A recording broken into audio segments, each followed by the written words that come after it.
I ordered a flying dress off Etsy.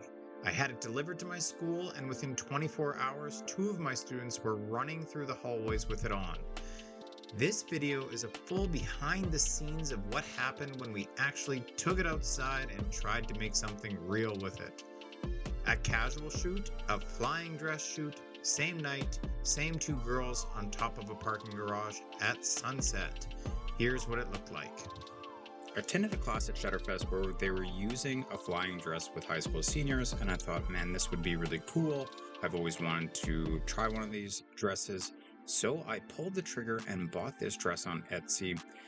It took about a week to come in, and as I always do, I have everything delivered to my classroom so that I don't have to worry about porch pirates.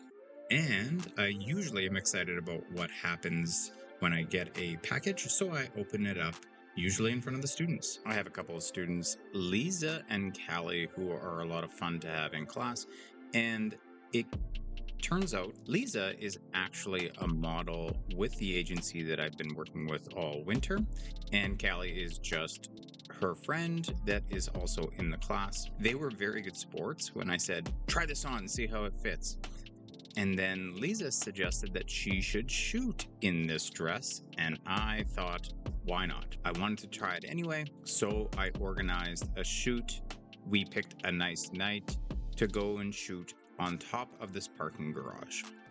Now, the reason I picked the parking garage is because A, it is springtime, and B, we have not really had a spring, so we don't have any leaves on the trees or anything like that. And I knew this parking garage would be open. We would have the open skies for the dress to look really nice in. So the way I sold it to the girls is that we would shoot at 7 o'clock in the evening, but first they would want to wear their just normal attire, and we would get some photos for them just to have for their Instagram or whatever they want to use. It was an easy sell for their parents who also came to the shoot and wanted nice photos of their daughters. So we just did a casual shoot here on top of the parking garage. I also knew that the sunset was about an hour away, and I didn't want to waste the whole night shooting with the dress. The more shots we can get, the variety of different types of shooting is something that I wanted to do. The sun was really bright at the start, so I started with Callie because she was early, and we went for a shaded area so that I could add light in there. And I just used one light, an FJ400 with a 36-inch softbox, and we got some shots with that. Just casual shots leaning up against the wall, nothing too serious. The girls, of course, wanted photos with each other, so of course I did whatever they asked me to do, and we did kind of whatever crazy idea that came to their mind. We did start moving towards the top of the parking garage in the full sun, to which I had to increase the power of my strobes to combat the very bright sun that was setting behind us. Once we got a variety of shots that they wanted in their regular clothes, I brought a changing tent, and the girls helped Lisa get into this flying dress. Her mom was there to assist with any kind of tying anything up.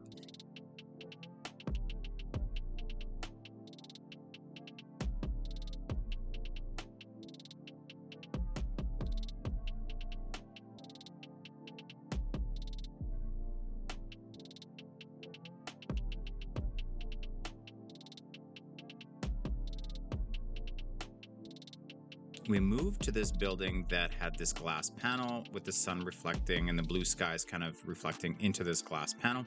I lined Lisa up in front of that glass panel, and Callie knew her job. She was fully on board to throw the dress all night until we were done. I used the light on the left of Lisa here, even though the sun was kind of acting as my fill to the right of her, and we just toss the dress and really just practice throwing the dress. Now, where I'm standing, there's a pole behind me, an outlet pole for parking, and I couldn't use my 70 to 200, so I was shooting with my 24 to 70, and that's the lens that I chose for this shoot, just because the 70 to 200, I'd have to move far back, and then I'd have this pole in the way. And as you can see, Callie has to work pretty hard to get this dress to throw or to get this dress to move. It was actually surprisingly way heavier than we thought. This is definitely a 2 or 3 person job when throwing this dress. The other thing to consider is the pose in which our model is doing. We found that if Lisa tried moving with the dress, her arm would be probably caught in a weird spot. So what we did is we just had her hold her arm at the finished position, and then when Callie threw the dress kind of just morphed into or moved into the position. And here are some of the shots that we got from this setup at this location. Now we stayed in the same location and we just angled Lisa towards the sun. Now I have a 2-light setup. And I don't know if I needed a 2-light setup, but I had one anyway. So the one light with the 36-inch softbox, that one was placed on Lisa to illuminate her. And then the one to the left of her had a long reflector snoot on it. I know that's not the name of it, but it was angled down at the dress. And the idea is that it would pick up the highlights of the dress. And Callie stood behind me or beside me like this, and we just rippled the dress almost as if the wind was taking it. And we just kind of, like in kindergarten when you played with the parachute, we just went up and down with the dress, and it gave that rippled effect. I would say that this part right here was difficult to hold my camera and throw the dress at the same time. I could have asked Lisa's mom to be an assistant. I'm sure she would have, but I just didn't bother, and I kind of whipped it with my one arm, Callie on the other side, and we got a couple of nice images.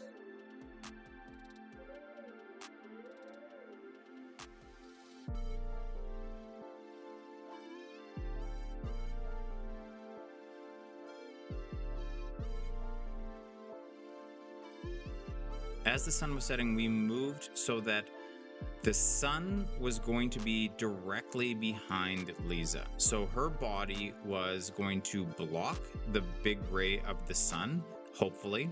And we would just do the same type of thing, but with it being backlit by the sun. As you can see, the wind helped us here a couple of times. Once Callie threw the dress, it kind of had a mind of its own and created some nice ripples. And really, when you're throwing the dress, you kind of really don't know what it's going to do, and you just hope for the best and that it will create a cool ripple effect.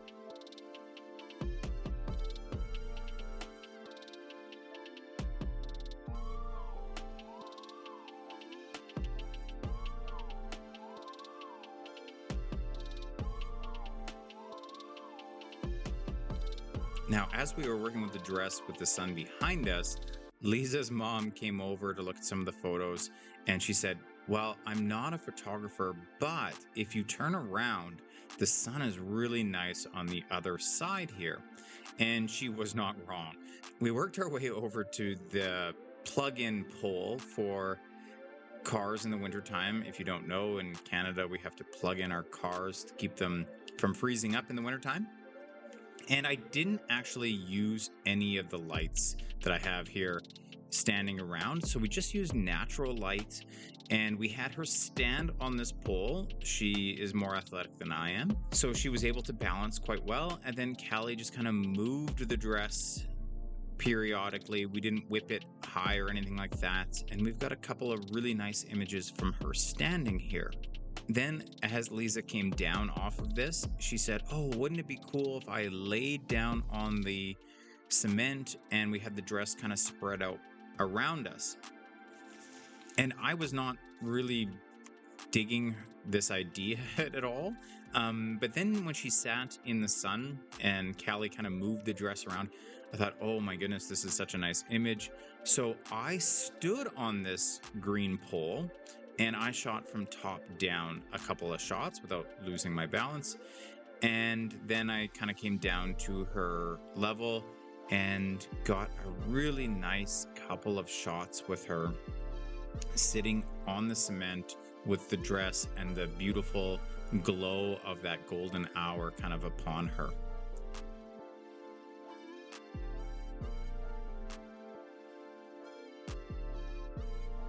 And last but not least, I think we were done throwing the dress, but the sun was setting really nicely. We had this beautiful sky, and I said, okay, well, right now I just want a couple of portraits. We won't throw the dress. And we kind of just finished with that, finished with a couple of nice portraits for Lisa for her portfolio. And then because Callie was such a good sport and so much fun, just throwing and answering any of my commands, I offered Callie the same thing. Actually, I demanded it. I forced her to get some photos because I knew her mom would want the photos, and she was also a really good sport about it. And we got a couple of nice sunset photos for Callie, even though she says she doesn't like getting her photo taken. And that's it. That is my shoot, my first ever shoot with this flying dress. It was a success, I believe, because I got some really nice images and both girls were happy. That's the main thing. If you are purchasing a flying dress like this, know that it is definitely a 2 or 3 person job if you have the extra long train like this. I would maybe opt for a shorter train. Also, I would think about maybe a different color than black. I love black, so it was great, but it also sucks up a lot of the light. So maybe a red or a blue or even white would have maybe nicer highlights and shadows when you throw it. And third, you might have to watch about your surroundings. You kind of need a lot of space to throw this thing. That's why when you see a lot of images online, they're in a desert or on a beach or on a rocky cliff or something like that. If you were deep into a treed area, I think you would get a lot of sticks and branches getting caught in the dress, and it might be a little bit ugly. I can tell you about that when I shoot with it next, because I had about 3 people requesting to shoot in it as soon as I posted it on Instagram.